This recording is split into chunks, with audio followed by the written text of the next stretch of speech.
O Fogo e a Fé.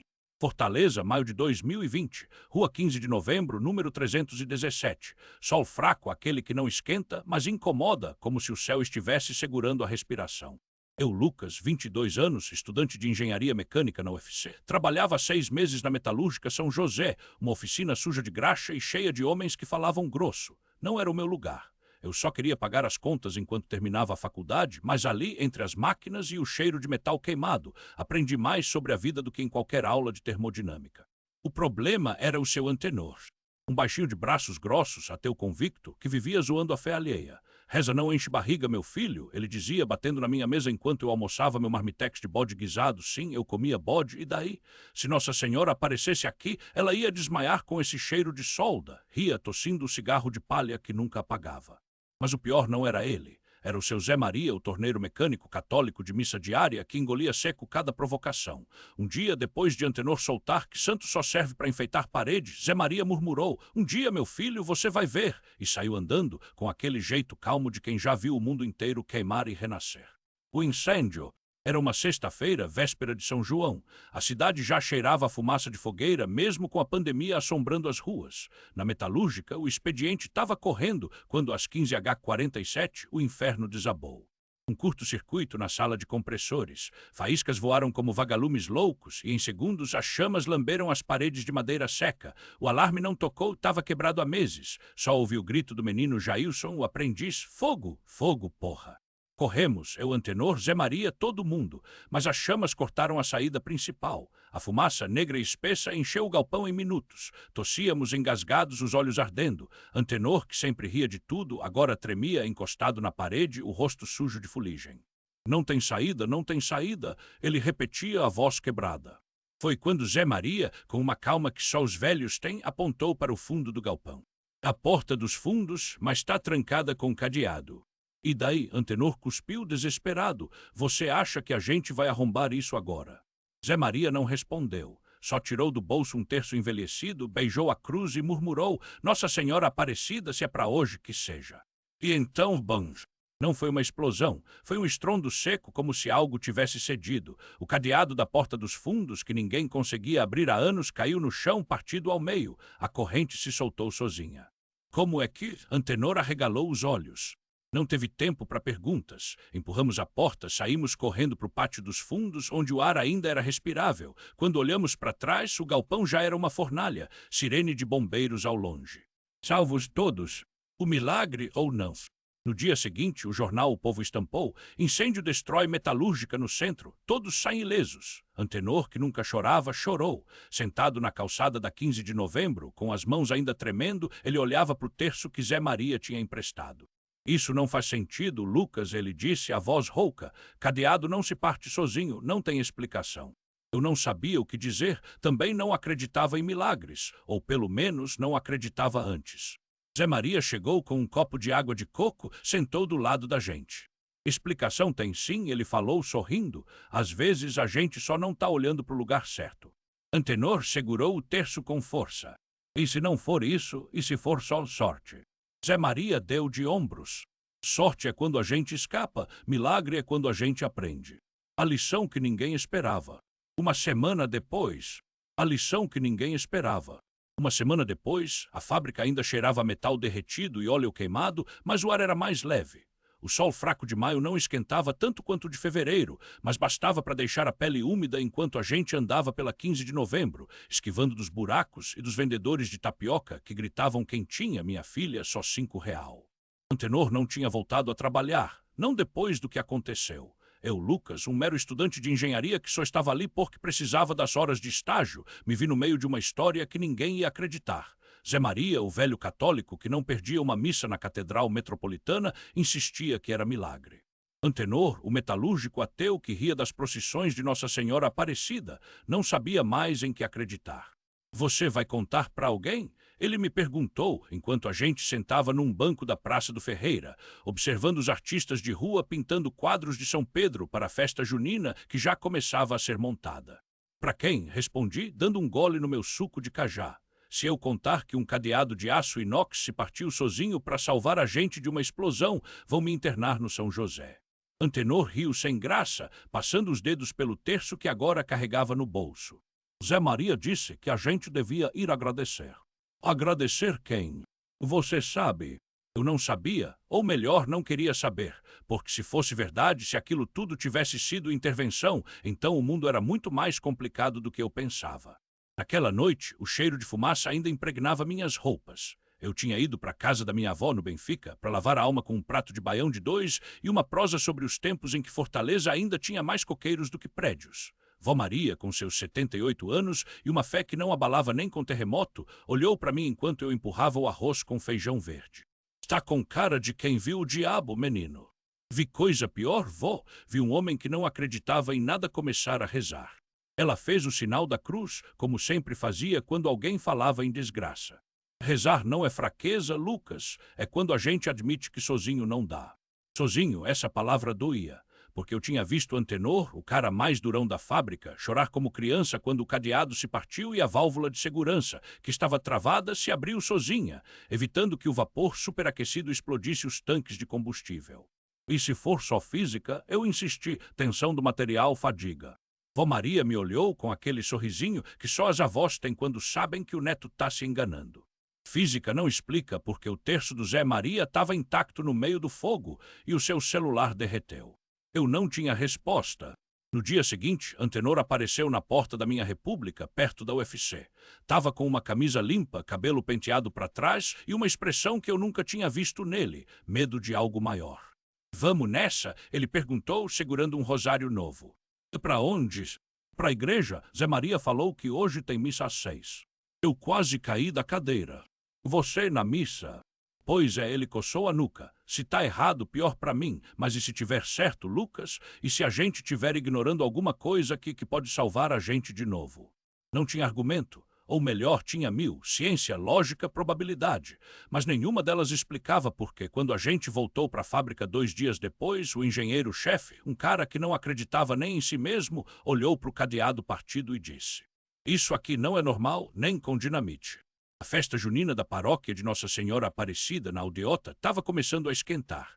As barracas de quentão e pé de moleque lotavam e o som do forró eletrizava a rua. Antenor, que sempre tinha zombado das quadrilhas, agora dançava com a filha de 7 anos no colo, enquanto Zé Maria, com seu chapéu de palha, cantava "Ô minha Nossa Senhora, Mãe de Deus e Nossa Mãe", no meio da multidão. Eu observava tudo daquele canto com um copo de vinho quente na mão, tentando entender. Foi então que vi ela. Uma mulher alta, vestida de branco, com um lenço azul na cabeça, caminhando entre as pessoas. Não era uma aparição, não era um fantasma. Era só uma mulher, mas a mulher de branco e o fogo que não queimou. Era só uma mulher, mas havia algo nela que fazia o ar ao redor tremer, como se o próprio vento se curvasse para não tocar nas pregas do seu vestido. Os olhos dela, escuros, profundos como poços de água depois da chuva, fixaram os meus por um segundo e eu senti um calafrio que não tinha nada a ver com o friozinho de maio. "Você é o menino da faculdade, né?" Ela falou, a voz macia, mas com um timbre que cortava o barulho da festa como uma faca quente na manteiga. "É agudo, sou, engoli seco. Estudo engenharia, mas hoje tô só de espectador." Ela sorriu e foi aí que notei as mãos dela, marcas vermelhas como queimaduras antigas, subindo pelos pulsos até desaparecerem nas mangas. Não eram cicatrizes de agora, eram antigas, como se o fogo já tivesse tentado pegá-la antes e falhado. "Engenheiro é quem entende de fogo, não é?" Ela perguntou, olhando para o céu, onde as fogueiras das quadrilhas arderam mais forte. Mas tem fogo que nenhum homem apaga. Antes que eu pudesse responder, um grito cortou a noite. "Fogo!" Todo mundo virou a cabeça para a direção da rua 15 de novembro, onde a fábrica de Antenor, aquele mesmo que estava dançando com a filha há 5 minutos, começava a cuspir labaredas pelo telhado. O cheiro de plástico queimando encheu o ar, misturado com o doce das pamonhas e o azedo do medo. "Meu Deus, é a metalúrgica Santa Rita!" alguém berrou. Corri sem pensar. Não era só a fábrica do Antenor, era o emprego de meia aldeota. Se aquilo queimasse até o chão, centenas de famílias iam ficar na rua. E o pior, dentro daquele galpão tinha tanque de óleo, solda, material inflamável pra caramba. Se pegasse fogo de verdade, a explosão ia arrasar quarteirões. Quando cheguei perto, o calor era tão intenso que parei a 5 metros da porta. As chamas já lambiam as vigas de metal e o barulho do fogo era um rugido vivo, como se estivesse respirando. Antenor estava lá, com a camisa queimando nas costas, tentando arrastar um extintor que parecia brinquedo diante daquele inferno. Cê é louco, Antenor? Gritei, puxando ele para trás. Isso aqui vai explodir. Não posso deixar queimar, menino. Ele gritou, os olhos vermelhos de fumaça e desespero. Tudo que eu tenho tá ali. Foi então que ela apareceu de novo. A mulher de branco passou por mim como se eu fosse vapor, entrou direto no fogo e parou. As chamas que devoravam tudo recuaram. Não apagarão, elas se encolheram como cobras assustadas. O ar ficou carregado, pesado, e por um segundo juro que vi uma sombra em forma de cruz se projetar na parede de metal retorcido. Água agora, ela falou sem virar para trás.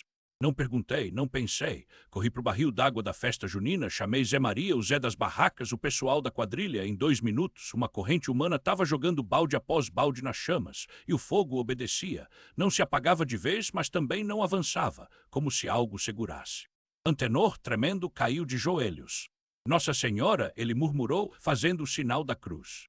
Foi então que vi, no meio das chamas que restavam, uma imagem pequena de gesso intacta. A Nossa Senhora Aparecida que Antenor guardava na sua mesa, a mesma que ele tinha jogado no lixo meses atrás, depois que eu mesmo tinha zoado dele por ser atrasado, por acreditar em milagre. Você não acha que é só sorte, não é, menino? A mulher de branco falou agora do meu lado. O fogo já estava quase apagado, só restava a fumaça e o cheiro de cinza.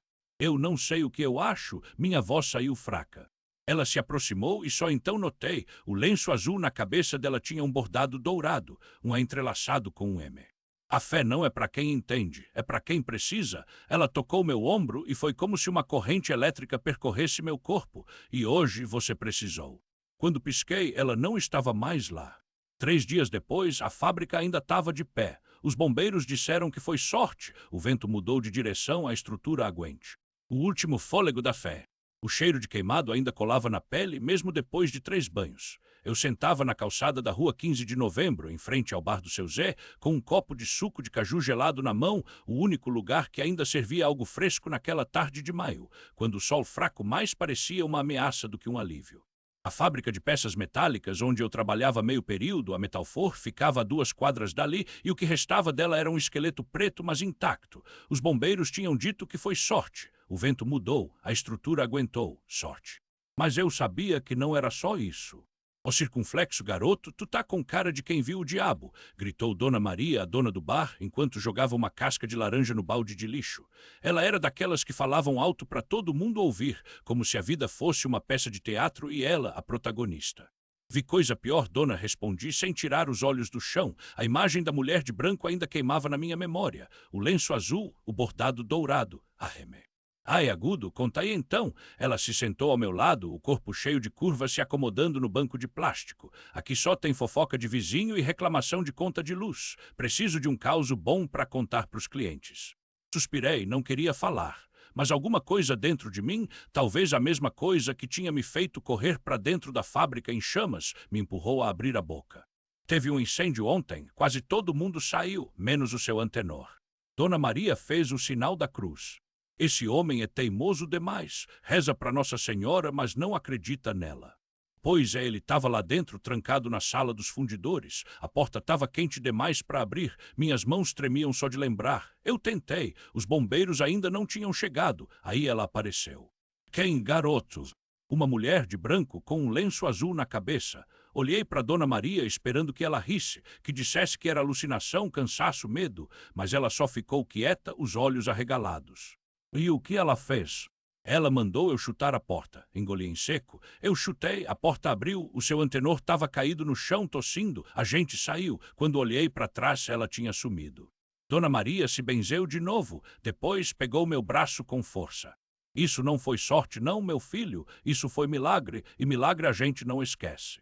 Naquela noite, não consegui dormir. O ventilador de teto girava preguiçoso, espalhando o calor em vez de aliviá-lo. Minha mãe, que trabalhava como costureira, já ronca no quarto ao lado. Meu pai, que sumiu quando eu tinha 8 anos, nunca tinha me ensinado a rezar. A única coisa que eu sabia sobre fé era o que via nas festas juninas do bairro, as bandeirinhas coloridas, o cheiro de pamonha, as quadrilhas dançando em frente à igreja de Nossa Senhora do Carmo. Mas fé de verdade, aquela que faz a gente ajoelhar e pedir, nunca tinha precisado. Até ontem.